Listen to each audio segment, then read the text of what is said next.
viajava pela estrada de Ouro Fino, de longe eu avistava a figura de um menino que corria abrir a porteira, depois vinha me pedindo: toque o berrante, seu moço, que é pra mim ficar ouvindo. Quando a boiada passava e a poeira ia baixando, eu jogava uma moeda, ele saía pulando.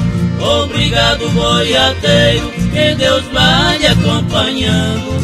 Pra aquele sertão afora, meu berrante ia tocando.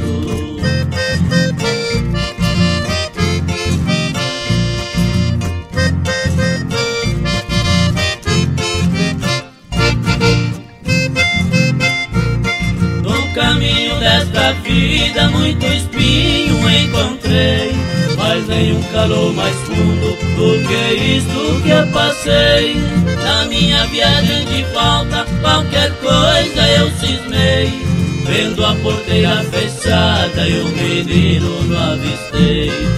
Apiei do meu cavalo no ranchinho beira-chão, vi uma mulher chorando, quis saber qual a razão. Boiadeiro veio tarde, veja a cruz no estradão. Quem matou o meu filhinho foi um boi sem coração.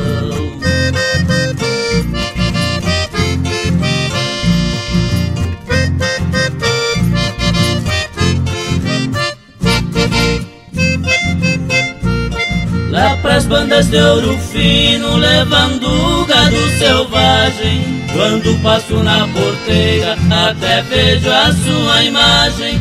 O seu angido tão triste, mas parece uma mensagem daquele rosto trigueiro, desejando-me boa viagem. A cruzinha do estradão do pensamento não sai, eu já fiz um juramento e não esqueço jamais.